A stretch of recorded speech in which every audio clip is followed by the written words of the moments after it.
Boy, with all that being said, we're going to be back to being 14 wins.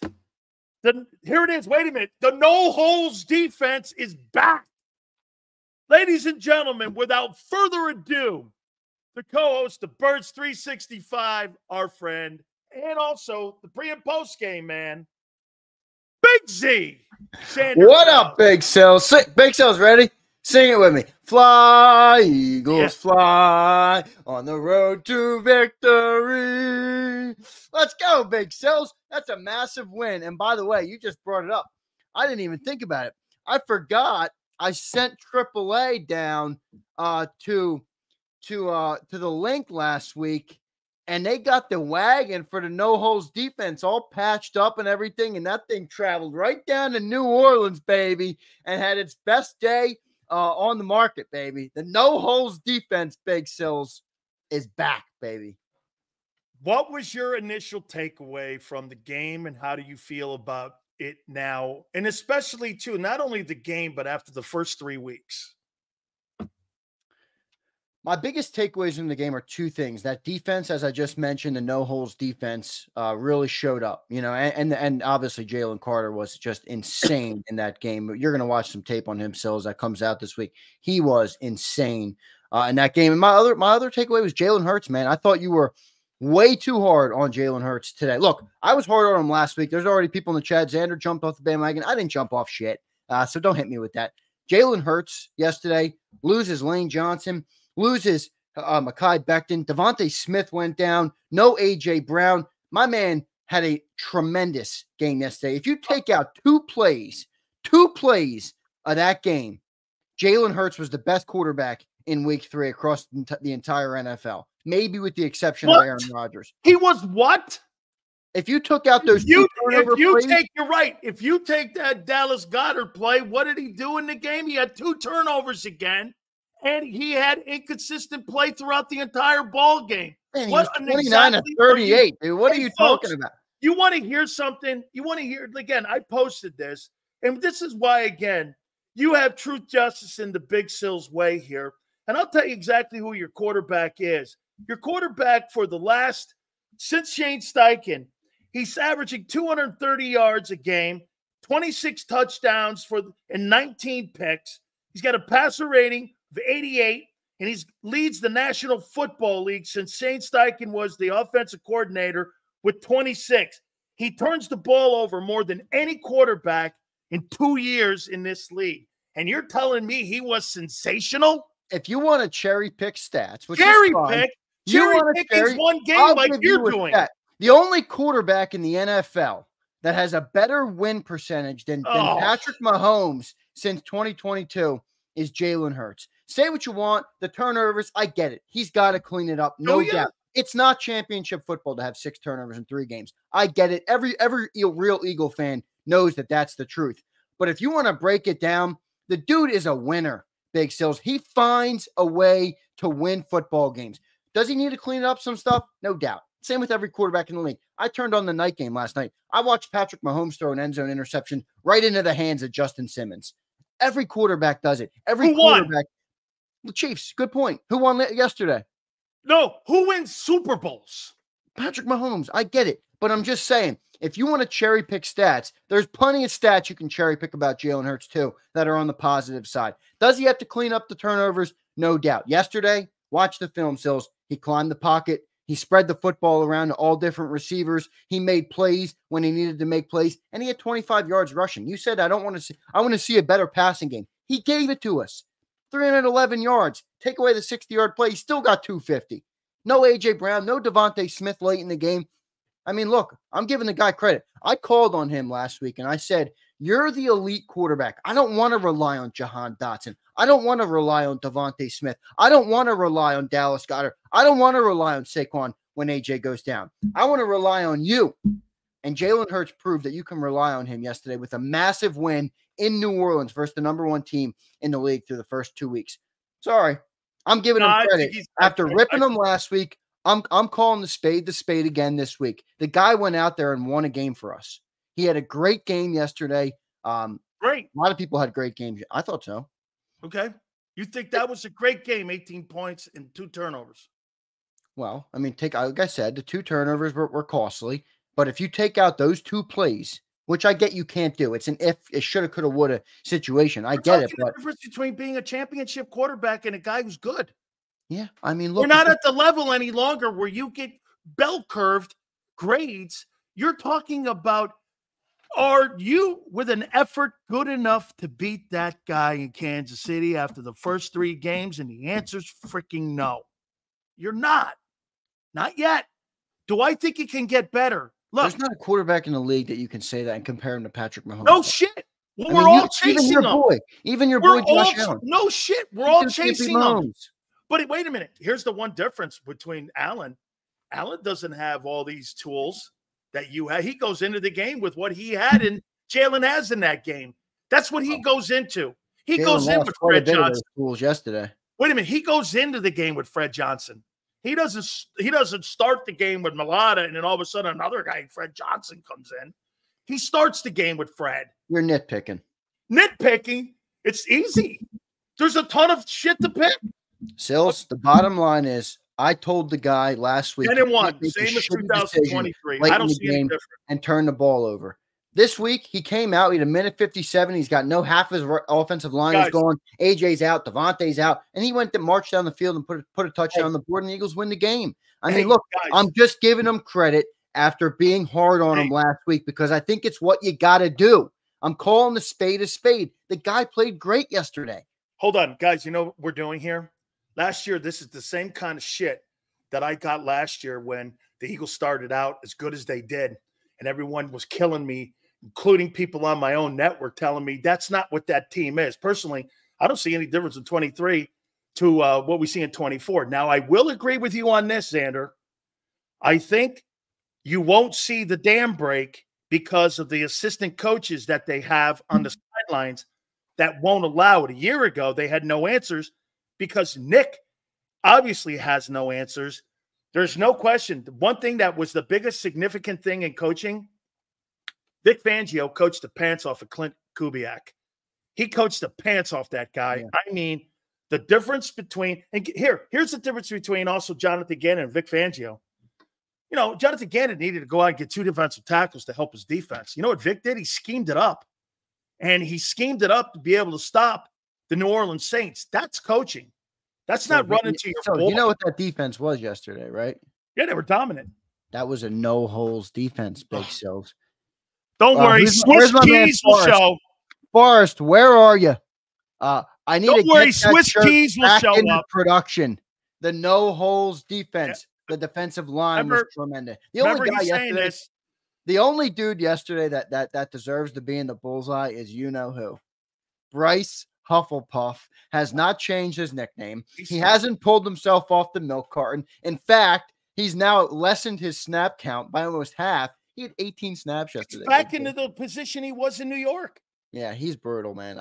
Look, I don't see it with him, but look, the rest of the defense made up for. Jalen Carter was insane yesterday. I rewatched some of the condensed game last night in bed, and I just focused on Carter. Dude, the guy was literally unblockable. He was unblockable. Now, the only thing left with Carter is you got to bring that week in and week out. It can't just be when you want to, right? It has to be every week, and that's the thing that we're looking for from Carter now, but boy, no way. The talent you think he's so do you think he puts that same effort against the Bucs?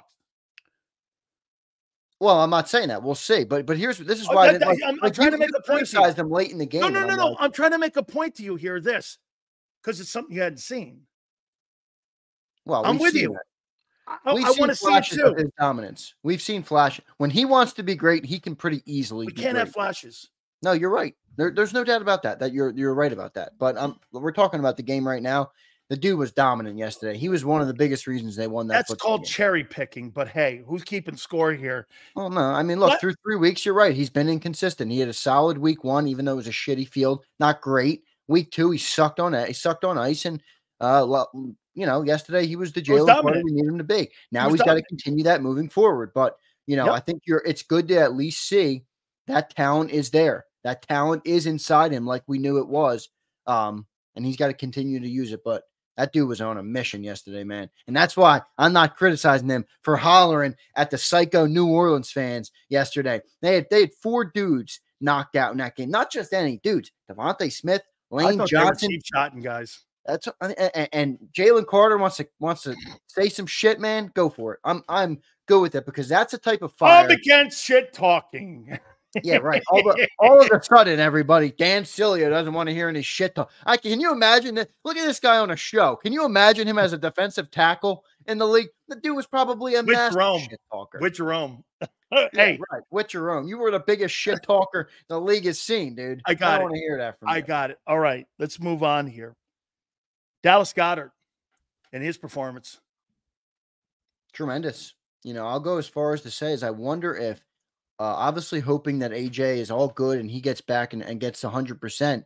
I wonder if there's a beautiful silver lining from him missing early in the year right now that's getting Jalen. Like I said, he climbed the pocket. He got through his progressions. He worked in, I think it was 8 different receivers got a catch yesterday. I wonder if that's it almost is a good thing where Jalen, no AJ, no Devontae out there late in the game. Jalen was forced to go through his progressions. And I wonder if, I'm obviously not happy we lost AJ Brown. I'm just saying, I wonder if it's a good opportunity for Jalen Hurts to take that next step in the passing game and polish up, the pocket passer. Zander, I thought he was better when Devontae was out. They only had a couple drives when Devontae was out. And they were both scoring drives. They had I'm not saying not have those guys. That's not what I'm saying, but that's to your point. He was better in the passing game, finding Paris Campbell, finding Dotson, finding Goddard, the running of Barkley. You know what it's called? Not going to primary targets. Yeah, and that's part of what he has to get better at, when we talk about him rolling out to the right. You know why he rolls out to the right is because his first option isn't there. So if he gets better at getting through those progressions, that's going to be a great thing for the offense as a whole, especially when you talk about when those weapons are back on the field. So I think that might be a silver lining of AJ being out. But, back to the point on Dallas Goedert, what a game. I mean, it's good to see because I was saying, look, is this guy overrated? Everybody tells me how talented Dallas Goedert is. You don't see it much. But wait a minute, Zander. Let me stop you here. Let me stop you here. With all these guys playing great yesterday, remember something. This is a moment in time here.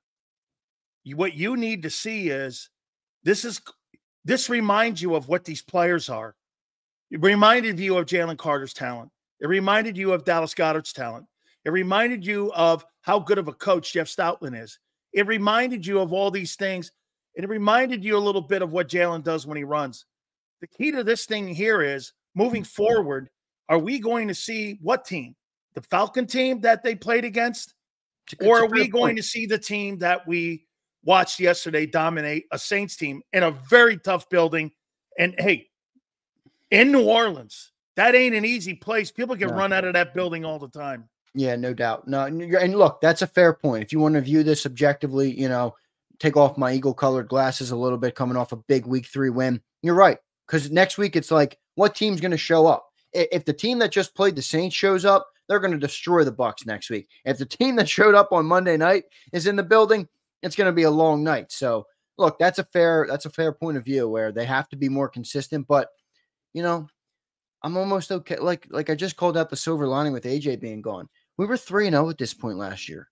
We went 10-1. Like, we didn't think that we sucked. We didn't realize our problems till it was too late. I mean, you saw that defense get shredded last week, have the worst run defense through the first 2 weeks in the league, and now all of a sudden they come out and they're like, they hold Alvin Kamara to like 2 yards a carry. I mean, maybe it's a good thing that you lose that game early, and it highlights where your team needs to improve, where you have to be better, what you have to fix in order to make a run late in the year. I mean, that's obviously a perfect case scenario if they learn those things. But I will say, we weren't talking about that team. How we talked about this team last Tuesday, we never had that conversation until week 14 last year. Yep. The only person who had the conversation was you, and you took a lot of shit for it. So, maybe it's a good thing that I think it was not only us, it was Birds 365, it was sports radio, it was inside the locker room. Everybody had that conversation. It took Seth Joyner 13 weeks to realize the team stunk. And I'm like in week 2 going, I don't know, man. I don't see it. And this is why this Buck game this week, you got Todd Bowles. Yeah. What did he do to Jalen? He's had Jalen's number. He's had now Jalen got him good last week or last year in the regular season, but in the 2 games that mattered the most with the lights the brightest, Todd Bowles really handled Jalen pretty easily. So it's going to be a big game this week. Todd Bowles knows how to scheme it up. I think Todd Bowles is going to bring the pressure on him a lot, try and force him to throw the football. And, Jalen has to be equipped to answer it, and I think he will. I mean, coming off of that week, I think he's, finding his rhythm. I do think, we easily forget, this is 3 weeks in a new offense, right? I mean, completely new offense. So there has to be some grace given in terms of a growing pain, in getting into that system. It's not the same coordinator as last year, Sills. I mean, Tom Brady needed time when he switched to Tampa Bay. It took him a little bit. This is part of your Eagles accepting it. Yeah. No. Sills is mad about You're trying to make an excuse. Sirianni's press You're making an excuse right now for something you know the answer to. That's not an excuse when you know that that's Eagle way. You go like this to me. Wait a minute, new coordinator, new offense. Come on, Sills, you got to have some great. No, this is how you do business. You don't get grace for doing what you know you're going to do anyway. This is who you are. Hey, new coordinator, no shit. New offense, no shit. New terminology, no shit. You want to pass for that? You don't get a pass for that, John McMullen. You don't get a pass for that. This is who you, like you said, this is why the kid's been bumpy in his progressions and in his development, Zander. That's why it's a slow. Look at this. He's got a slower putt in Philly than what Josh Allen or Jordan Love or Brock Purdy or any of these other guys do. Why? He's got consistency at that position when it comes to development. He doesn't. He's never going to get it. It's just not. That's why, here, look at this. This is what Jalen Hurts is now doing. To your point, you're not wrong, really. Watch this. Okay, pass protection, setting the line, pass routes, audibles, strength, weaknesses. He's got to do all this shit, and then you start doing with injuries and shit. Then you got more of the snap count. You got play coming into your ear. He's got a ton of things now on his plate. I said it was going to be a bumpy ride out of the gate. I didn't say it wouldn't get better. The more he plays, the better will. I think but see, he's got to clean up the turnovers. No doubt. I mean, look, that's the obvious thing, though. I mean, look, he has 6 turnovers. That's not Mr. Obvious. I'm not even talking about last year. Forget that bullshit with 26 and 21. I don't give a shit about last year. We got a new team. We have 6 in 3 games. That's where I'm at. That's too many. I don't give a shit, like I said, about last season. I don't give a shit about he's stuck in the NFL right now in turnovers. Forget about it. I'm talking about this season. He has 6 in 3 games. That's too many. He has 4 touchdowns. He's got to flip that a little bit. But if he plays like he played yesterday, without some of those god-awful decisions, which really wasn't a god-awful decision. I mean, the interception was, Devontae ran a shitty route, which you don't see often. And the fumble is, it was almost Wentz-esque where he's scrambling in the pocket, just has no regard for the football, just holding it back here. So he's got to clean that up without a doubt, and I think he will. Okay. I'll tell you this. If Bryce Huff blows dog, this Zach Bond guy, who the fuck is this guy? Here's his value, what he did, Zander. Vic put him in a 52, 61, 43, 34 look, nickel, dime when it came to what they were doing, 3-man rush, 4-man rush, 5-man rush, and he fit into every one of them. It was really incredible to watch this guy play. I mean, you watch and you're going like this, Jesus criminy, this guy never played in New Orleans? I mean, it for all the shit Howie takes, this guy plays 17 games like this, and you get 12 really fantastic, 13 fantastic games. Is this guy on a 1-year deal? Yeah, they're going to get him signed up pretty quick if he I don't know, maybe they won't. They let TJ Edwards walk when he had a great year, so hopefully they don't let him walk, but he is on a 1-year deal. Oh man. Wait, I wish I had the clip handy. I mean, if I rewind to the day that we signed Zach Bond, you were like, your defense is going to be fixed with Zach Bond. Holy cow, wait a minute. Are you saying your defense is fixed now after one game? Well, they had no holes yesterday, baby. No. I asked you if you thought your defense is fixed. I think they showed signs of getting much better. No. Don't segment this, bitch. Do you think your defense is fixed? Nothing is fixed in 1 week. So to answer your question, no. Look at Big Sills trying to play the game with me a little bit. Zach Vaughn. Sileo. Hey, Nakobe Dean's looked pretty good too in terms of aggressive tackling. Look, he's undersized, but he doesn't shy away. Why do you think he played well? Why do you think he played well? Because the defensive tackles played well. That's obvious. That's very obvious. That was his entire college career as well. For those who don't know, I followed Georgia. I followed all SEC football very closely. That defensive line in Georgia was insane. Obviously, Jalen Carter was on there. Jordan Davis at time was on there. That's going to help them, no doubt. But that's what they should be doing. That defensive line should be that good, man. You spend a couple first-round draft picks on those dudes. They got to play great, and they did yesterday, and it helped the whole defense. There's no surprise to that. Yes men? We don't have yes men He here. said no yes men. That's right. We don't do that here, Sydney. That's for that bullshit you got over on the other side. No, did you hear some of the questions that Howard Munchkin was asking? Like, Nick, I know you get a lot of heat. What a total dick that Howard Munchkin has turned out to be, man. That's his new name. It's not Howard Eskin. It's Howard Munchkin. He's no longer one of the elite guys any longer. He's Howard Munchkin.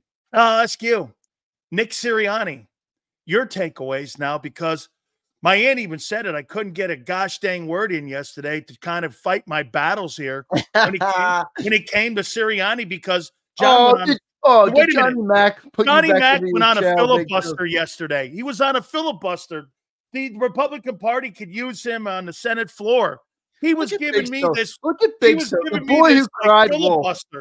Big Sills crying wolf. Big Sills, if you got something to say, you're a big boy. It was like a filibuster. Put that mic in front of your mouth and speak up if you got something to say. Filibuster McMullen was hot yesterday. You got to be kidding me with that. Look at this dude. What happened? You get on a debate with somebody and you shy down? Hey, I was just trying to be his professor because I don't want anybody to get butthurt the way I go after folks. But here, John was like, I'm going da-da, Nick is this. And so let me ask you this. So in John's opinion, this is his approach to play calling.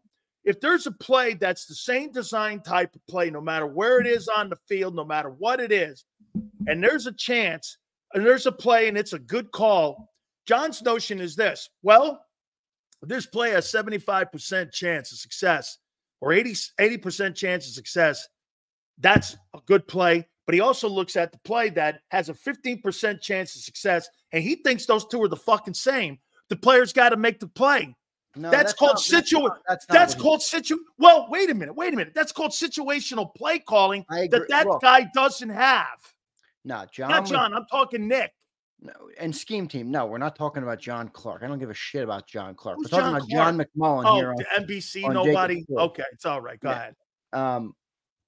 That's not what John said. John is saying they go into the game with an aggressive mindset, whether we like it or not. That's what they're going to do. He criticized the decision today on Birds 365 at the end of the half. It was a bad decision. He was saying judging the decision to go for it versus judging the play call are two entirely different things. Why? If it works, I don't know. That's what he explained. He says good decisions don't guarantee good outcomes. I don't really agree with John on this. I think he's wrong. I think it's very obvious that if I have a play that has a better you're an shot, aggressive coach, Sills, that doesn't mean you're just aggressive no matter what. Aggressive coach, everything he's done this year has been a failure when it came to those decision makings because he's going off the analytics page.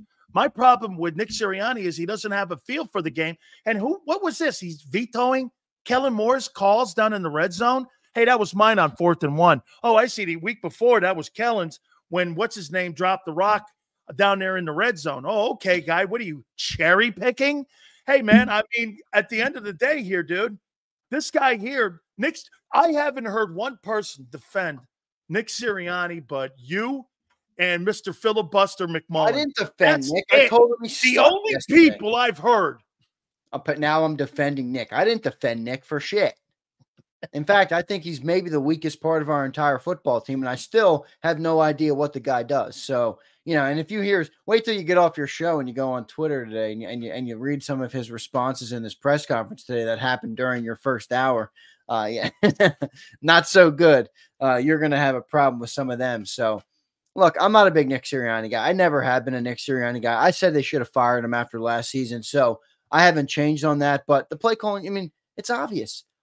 Just because you're aggressive, why does that mean every situation I'm going to be aggressive? There's like you said, there's no objective.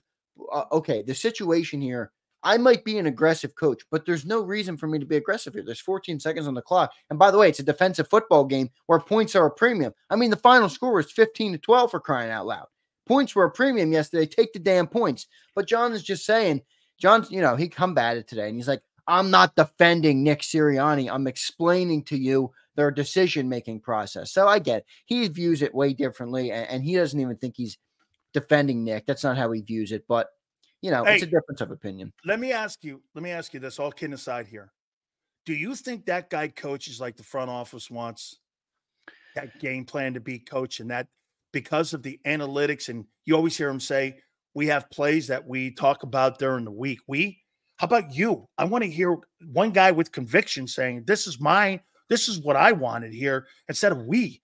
Do you think that is how they want them and him to be aggressive because of the talent that they do have on the team? That's his directive?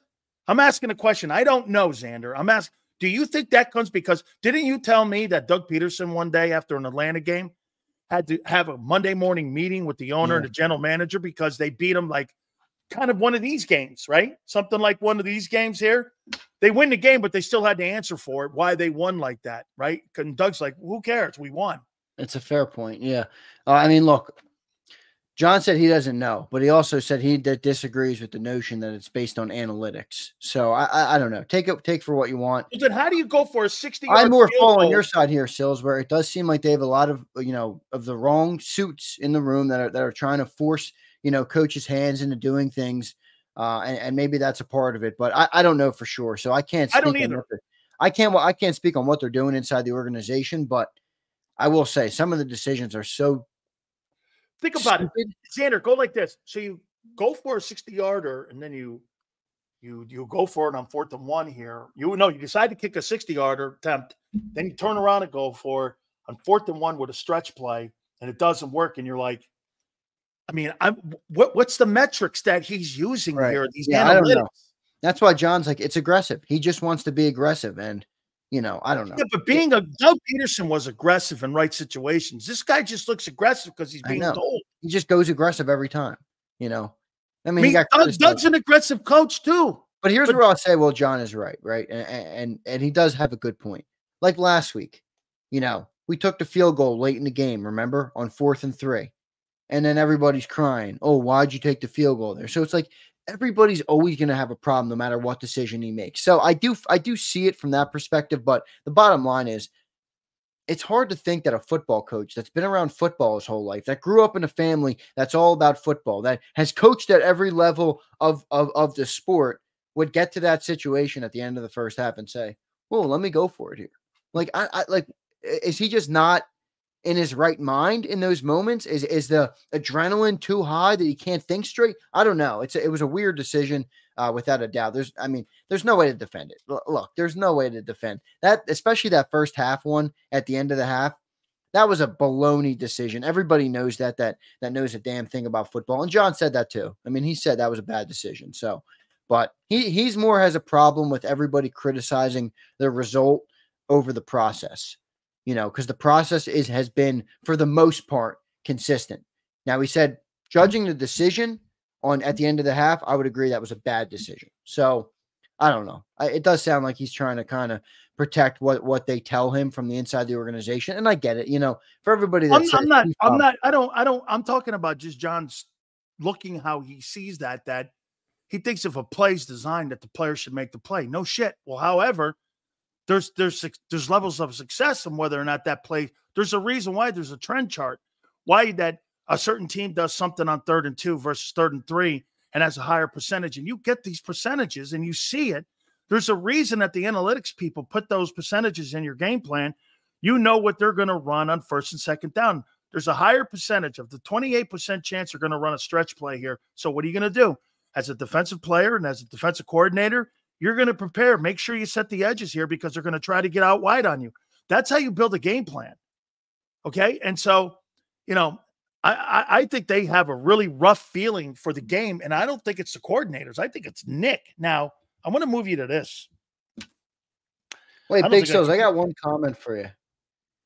You know, I never thought here managing JAKIB Sports, I never thought I'd get into the conversation that I have to quiet another talent so Big Sills could speak. I never thought that would ever come up. No, it's my life. I didn't realize it. Normally, it would be, I got to shut Big Sills up so I can let somebody else talk. I can't believe how the pendulum has gone. Is Johnny Mac the more dominant voice on the show? Is that what you're telling me? Easy.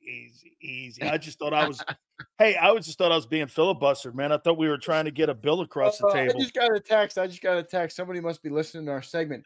Big Sills sounds like he's butthurt from the show yesterday. I said, yes, he is, man. Yes, he is. No, I'm not. I thought it was a great show. What are you talking about? Oh, man. Big Sills a little butthurt. He couldn't get a word. And Big Sills, use that big trap of yours and step in if you have some opinions to lay out there, brother. Shut your hole, man. Let's go here. I got another one here for you. That's actually very funny.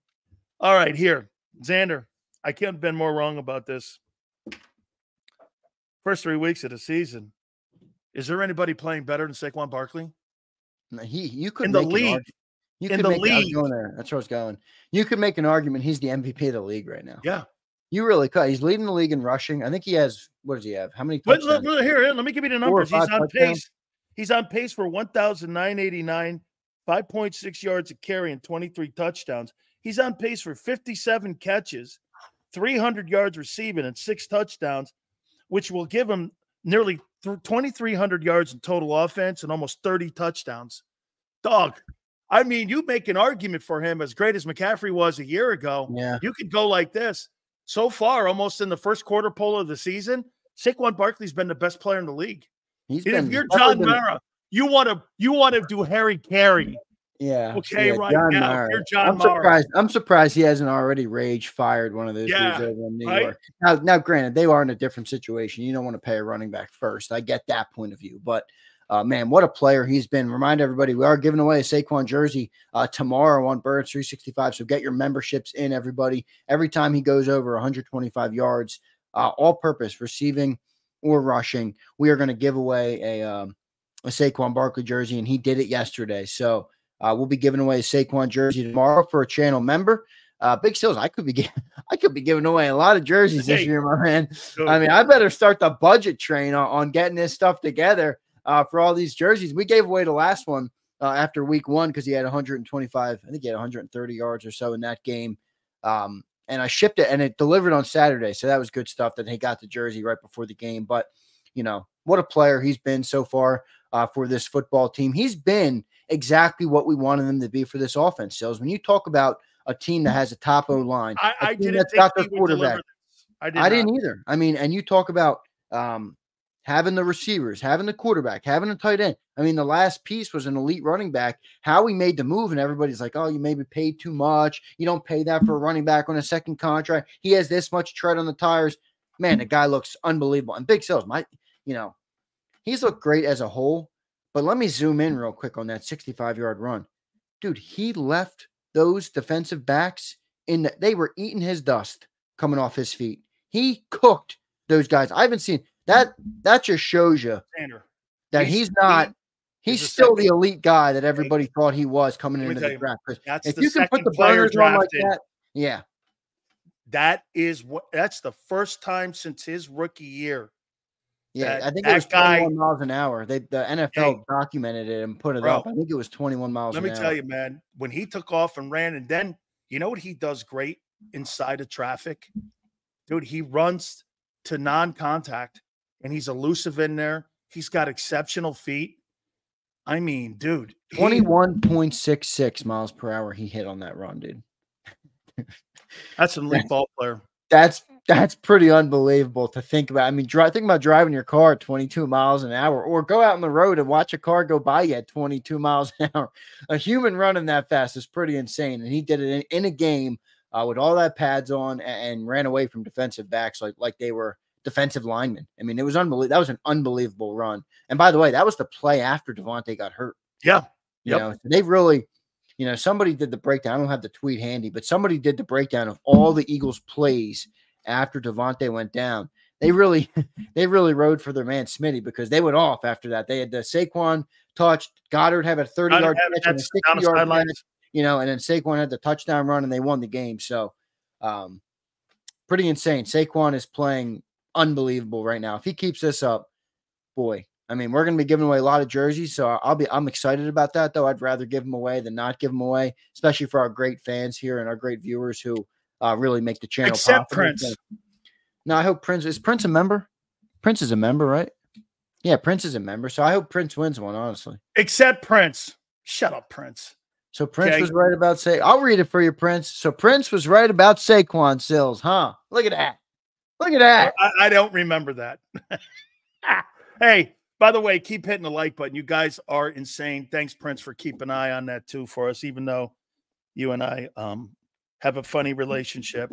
I don't like a man asking another man how tall he is. But anyway, do you have an issue with this one here heading into Tampa?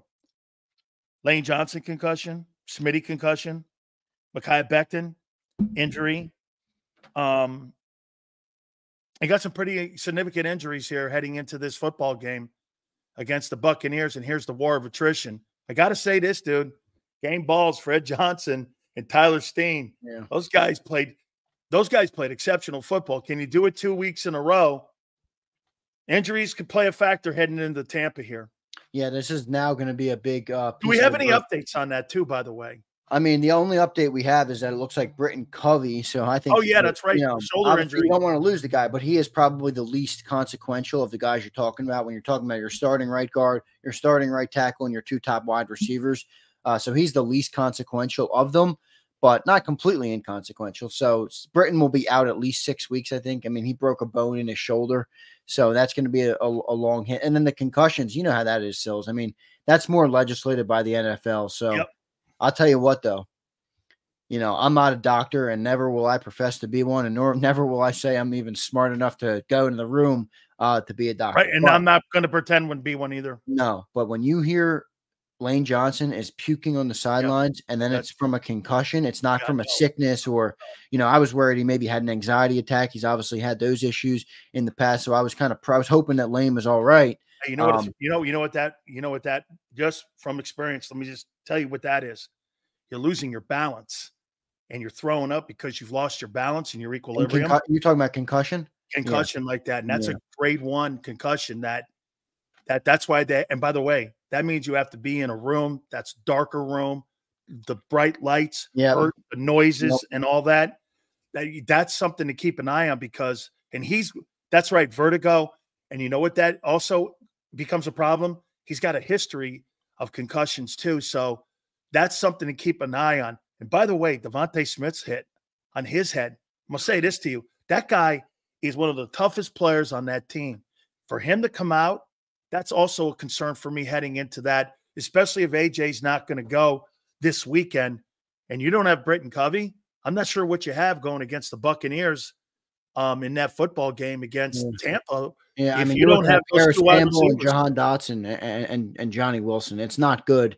If you're not going to get any of those guys back. I will say about Devontae, that was a hard hit, man. And I don't know what Greg Olson said. I think it was cheap. Which part though? Because I will say, I think it was a setup, not the hit per se. I don't know if the defensive tackle coming back to hit him was cheap. No. I thought that but that's where he got the hit to the head. The hit to the head was from the defensive tackle getting back downfield.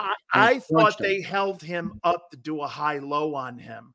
Like they stood him up, and it gave them a chance to come in on him, and it just looked the hit. I'm talking about the cheap shot of it being a high-low, and I saw it as soon as they said it.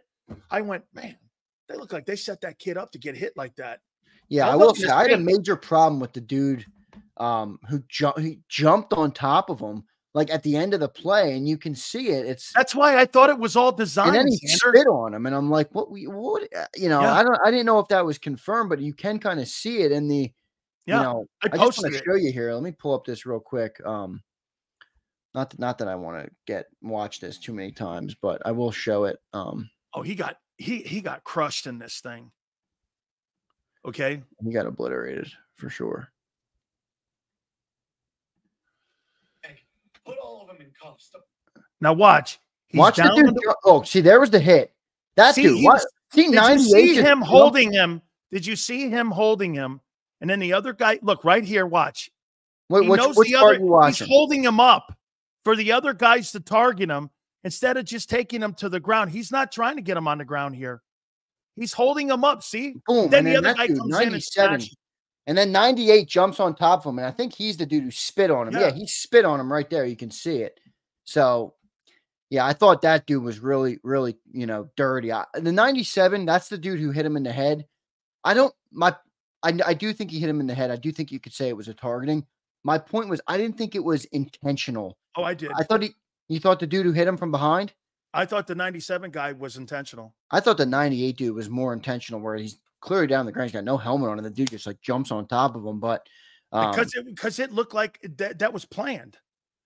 It looked like he held him up, knowing full well that guess what? There's a bounty that you have in your locker room. I mean, look, like you said on the postgame show, that's football, and that's why I had no issue. It is. That's why I had no issue with Jalen Carter at the end of that game, or really even CJ Gardner-Johnson talking his shit. I normally am not a huge, CJ Gardner-Johnson type of shit talk type of guy, but yesterday I was all for it. When you have a game like that, and to add to your point, Trevor Penning was dirty as shit against Darius Slay. I thought he was going to carry him out of the damn stadium. And guess what? You know what the Saints did on the very next play?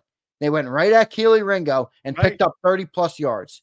So, like you said on the postgame show, a 15-yard penalty, and I took out their best cornerback. I took out Slay. Exactly. So that's take football. The 15. It's football, and that's why I have no problem with the Eagles answering. The way I do. But Zander, they're a notorious dirty team. Sills, where was the Eagles guys on the field of protecting Devontae there on that play? I think it 97 walked up untouched. 98 got up untouched. I mean, if I was out on that field, I'd get ejected for that dude. But I get it. They got to keep their heads. But still, yeah, they were a dirty team. That was a physical game, Big Sills. And it goes back to the original question about the injuries. I mean, you're now in a tough spot where you have a lot of guys injured. That week 5 bye is now here in a good spot. I think, you got a lot of these injuries. So good call. It's still an early bye, but where are we right now on the like list? And I know we got some super chats we got to get to. The like count. A ton of them. Not the list. I don't know what the like list is that Big Sills always says. It's a like count. 378. What? 378. I want 400. Let's go, guys, because I want to end the show with 500 today. The people are killing it today, though. And what else did you ask me? For the super chats, because we kind of went through a bunch. Oh, did I miss it? We missed one. Let me go to them. We missed a couple of them here. All right, let's go to Bigelow. Because I think losing AJ and Devontae will be good for Jalen. Yeah, we talked about that. Force him to go through his progressions like it did in the fourth quarter. It surely did, Daniel. Yeah, Daniel, we talked about that a little bit earlier in our segment. So good stuff there. Great super chat. Steen 6'6", 325, Johnson 6'7", 320 are also big boppers. Here, how about this one here, dude? Everybody's big on that O-line, man. Yeah, but you know what I love to hear? I love what I hear, whether you're a second team or a first team. Stoutland coaches you the same way, and it showed. It showed in that game, okay? Yep, no doubt. Can you touch on how bad the Niners have been 1 and 2? I mean, they've had their issues. But Illuminati, everybody talks about Brock Purdy sucking. I thought he played well yesterday. He played great. I mean, I think he had a fumble, so I didn't catch the whole game, but I started to look at some of the game tape. I mean, the dude, he threw for a lot of yards yesterday with a great completion percent. And he had no Debo, he had no Kittle, and he had no McCaffrey.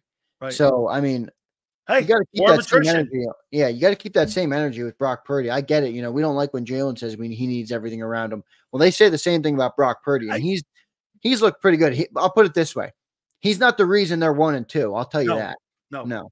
Their defense is giving more up than what I've seen in recent time here. Any other one there, Zander? Are we good? We're all caught up. Do we have a couple more? Just Prince talking his shit. Take a knee, Prince. And then Pumper. Did we get Brian Pumper? Who says Todd Bowles, Jalen Hurts is kryptonite? Jalen's kryptonite. Expect him to throw 2 more picks. He needs to prove he can take care of ball and have ball security at this point. He can't read. I completely still agree with that. And his presence in the pocket still a little bit for me is still a little bit troubling. I thought he was better in the fourth. I did. I thought he was better in the fourth when he didn't have the primary targets out there. He looked better in the fourth. He did. Yeah. 400 likes, by the way. Thank you, everybody in the chat. You guys are absolutely killing it today. JAKIB Nation showing out as always. I think this is the last one we might have missed. I'm not sure. You might have got this one before I came on. Sills, do you think Mahomes could have escaped the Falcons game if he were to lose Kelsey, Rice, and 2 starting linemen? Check out the stats on Rice and Kelsey. Fair point, yeah, but remember this too, Abe. He has, Rice, who are you talking about? That's true, Abe. Rashee Rice. I mean, he's a great player. Rice, Devontae Smith, A.J. Brown. Yeah, are you really going there? They're not in the same league. No, they're not in the same league. Kelsey, I give you. Okay. Kelsey's, but I've seen him play without Kelsey before too, but winning championships without Kelsey, probably not. I think Kelsey's got 40 yards in total receiving yards right now, and they're 3-0. So, I mean, losing the lineman, I thought that was big. I thought losing the lineman was bigger, in my opinion, than even Devontae being out, because I couldn't believe those guys stepped up and did a job they did on that Saints defensive line, who had been playing really great ball in the first 2 games. Zander, they really did. So we're at 400. Michael Lanigan doesn't like his big sales. Michael, enjoy the show, my brother. Thank you for being here. Thanks for being here, getting up, going over, patting your wife on the head, scratching her ass, and then coming over here and posting that. Way to go, Michael. You show your true love for us. First thing you do Prince, in the morning. did I say fuck Prince? I didn't say fuck Prince. I said fuck Prince. Yeah, I didn't say. Yeah, he didn't. I didn't shit on you, Prince. Prince is my boy. He brings it to big sills. Princess, how you doing? He may have gotten Barkley right. That may have been him. I don't know. Zach Bond had some stops yesterday. I see him becoming the next TJ Edwards. Pump the brakes, but it looks good. He's out. He's out. Hey, Prince, shut up. Okay, you don't get any more loves. Where are we in that like list now? 406, baby. They're cooking with gas over there on the like list. All right. Well, hey, Gary Cobb at 4:30. Yep, I got him. Don't worry. Okay, so we're gonna do that here. I got to take a timeout, man. You know why? Standing up and listening to all you Eagle fans has made me a little tiresome. Holy cow! Listening to Zander, no holes defense is back. Wait, my boy? Where was the hole yesterday on defense? I must have missed it. Did you see Jalen Hurts too, man? He was back there, man. This guy looked like he was Michael Vick reincarnated, man, but better. I couldn't believe what I was watching. Don't worry, the Bucks are coming. We'll see. We'll see. I want to shameless. Oh, look at that. We'll see. All right. We'll see. I want to give myself a shameless plug before I get out of here. Everybody that's enjoyed the work here on JAKIB Sports, we appreciate you. I launched a new Twitter where I'm going to be logging all of my work with the Eagles, covering the Eagles. So that is you. Here. Yeah, that's Real Zander. Okay, at Real Zander. Right. That's me on Twitter. So make sure you guys go give me a follow. It's at Real Zander, my name. So thank you. For anybody that reaches out. I have a lot of you guys that DM me and stuff. So I appreciate all you guys. There's the @ there, at Real Zander. So go check me out on Twitter. Drop me a follow, everybody. Appreciate that very much. Except you, Prince. Just remember, Prince, except you. All right, Zander. You tell that filibuster, John McMullen, man, that it won't be that easy next time there on Sunday when we do the pre- and post-game show. You know, I was being, you know what, folks? I said, I'm going to be nice because I'm sure John hears, because what does he call me? He calls me like a gaslight guy, or what is it, like a shock jock or some shit like that. So, I thought I'd hold a little bit. I can't believe it, man. I can't. I'm not moaning. I'm not crying. Dude, you're moaning. You even brought your lovely aunt. I blame my aunt. Then. My aunt's in this room here. I blame you. Your aunt. I blame her. And your aunt knows better than anybody. You're a loudmouth. The fact that you're saying that you're crying wolf after the fact. If you got something to say to Johnny Mac on the post-game show, step your ass in, Big Sil. Dude, he was doing a filibuster. Seriously, man. I thought he was trying to get a bridge made. I mean, holy shit. I mean, I know the Baltimore bridge is out, but shit, John, you don't need 2 days to do a filibuster to get that bridge built. Never did I ever think I'd have to work hard to silence somebody so Big Sills could speak. I never thought I'd ever have to say that in life. I need to shut someone up so Dan can talk. That's not true. That's totally not true. That's not true. Hey, I throw massive love to John. Just Jesus Christ, he come up for air, man. This guy had a snorkel mask on, and he was wearing like that whole this guy had like air tanks on, and that was Let me get a butt hurt in the chat. Everybody, give me a butt hurt in the chat if you think Big Sills is butt hurt about Johnny Mac yesterday. Okay, no. I was just trying to, just like Shaq says, it don't go 1, 1, 2 back to 1. It goes 1, 2, 1 back to 1. I mean, sorry, Aunt Betty. Don't say anything, Betty, because they'll know who it's you. Yeah, she's the one that went, John McMullen's getting too much airtime. Aunt Betty, Big Sills can talk with the best of them. There's no doubt about it. If he needs to step in, you got to use that big trap and do it.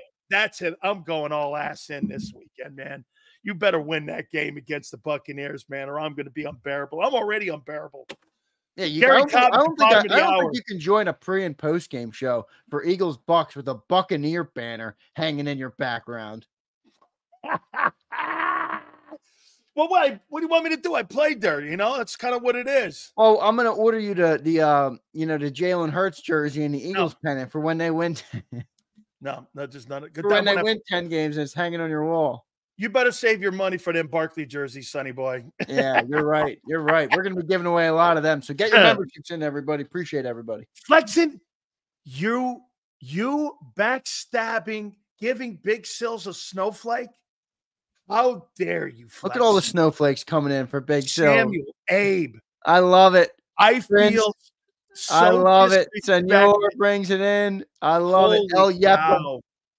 Wow. Oh my goodness. Look at this, dude. Oh my God. Now I'm gonna There you go. Scheme team rides for Big Sills. There you go. All right. Sills wrong again. Loser.